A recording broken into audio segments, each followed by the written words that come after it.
The Right Side with Doug Billings.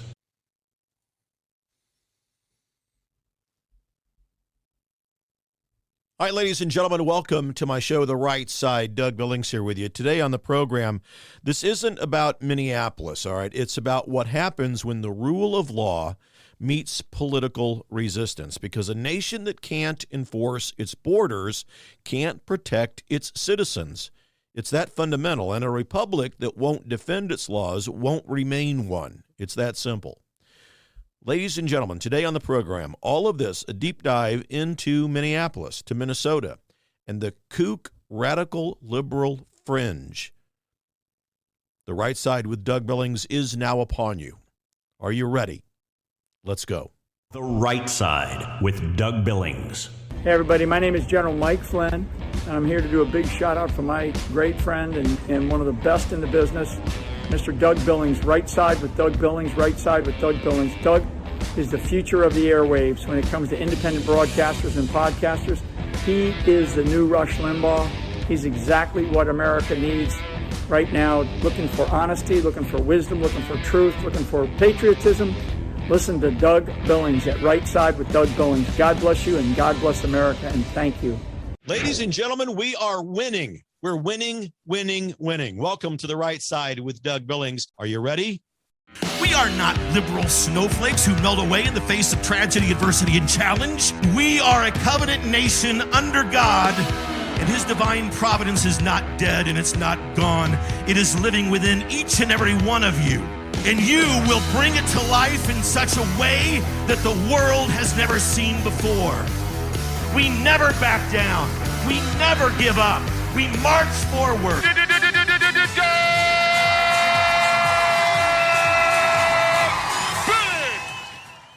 Okay, ladies and gentlemen, today and this week, this month, so far this year in Minnesota, we're watching something unfold that goes far beyond one city and one operation or one political argument. We're watching a test of the American system itself. Because at its core, this isn't about protests, my friends. It isn't about optics. It isn't even about politics. It's about whether the laws of the United States are still allowed to be enforced without intimidation, without obstruction, and without political pressure. In Minneapolis, a federal immigration operation escalated into a deadly confrontation, and a 37-year-old man is dead, and the nation is once again arguing over the same fundamental question. Does the rule of law still mean something in America, or only when it's politically convenient? So let me slow it down here and look at the structure, not the spin. Federal immigration enforcement isn't a suggestion. It's not a preference. It's not a political choice that can be somehow voted away by a city council or pressured out of existence by a mob. It's federal law. And when federal agents enter a city to carry out that law, what's supposed to happen in a constitutional republic is simple. Local officials don't interfere. Activists don't obstruct. Political leaders don't undermine. Because the system only works when authority is legitimate and enforcement is allowed to function. What we're seeing, instead of all of that, is something very different. Federal agents carrying out lawful operations, local political leadership pushing back publicly, and activist networks mobilizing in the streets and online, and corporate and institutional voices calling for de-escalation instead of enforcement. Now, folks, that's not random. That's pressure applied from every direction, and pressure always has a purpose. Now, look at the messaging, okay? State leaders are calling for federal agents to scale back. Public statements frame enforcement itself as the problem. It's unbelievable. The focus shifts from what the law requires to how the law makes people feel. That's an important distinction, because once enforcement becomes optional, once laws become negotiable, based on public reaction or liberal ideology or any ideology. You no longer have a legal system, you have a popularity system. And popularity systems don't protect citizens. They protect whoever can generate the loudest response. And meanwhile, major institutions, corporate voices step in, urging calm. Not by reaffirming the law, mind you, but by asking everyone to simply lower the temperature. But here's the truth. Order doesn't come from asking enforcement to stand down. Order comes from making clear that the law still stands.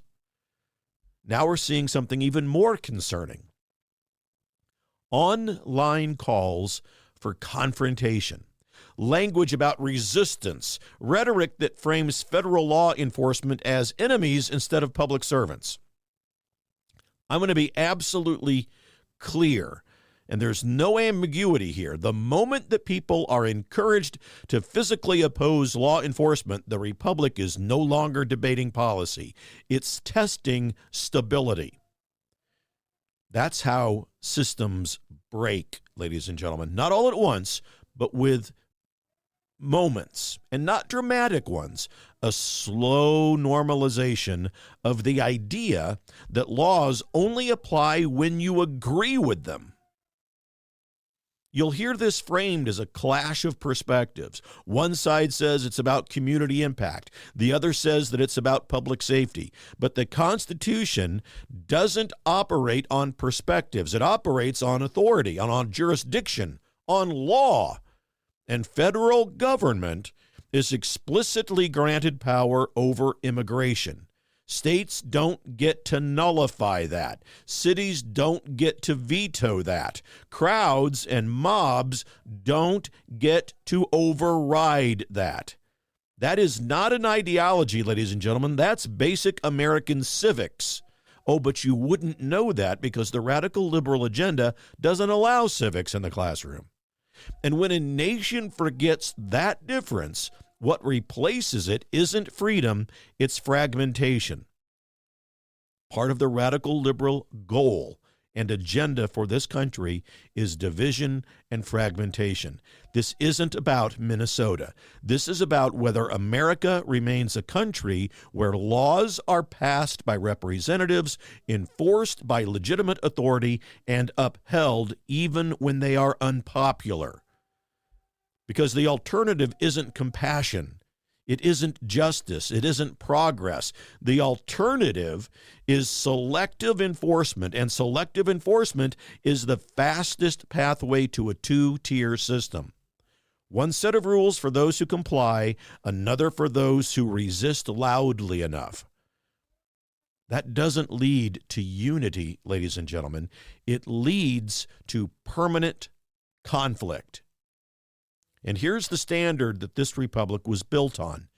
You can debate the law. You can challenge the law. You can work to change the law. But you don't get to block the law or threaten the law or physically confront the people tasked to enforcing the law. That's not activism. That is destabilization. And a nation can't draw that line. A nation that can't draw that line doesn't stay a nation for very long. This moment isn't just a headline. It is a mirror. It reflects what we believe about law, about authority, sovereignty, and the future of the American Republic itself. We'll keep breaking these moments right here on this program. I will do it for you, not through outrage, not through spin, but through the lens of constitutional order and national integrity.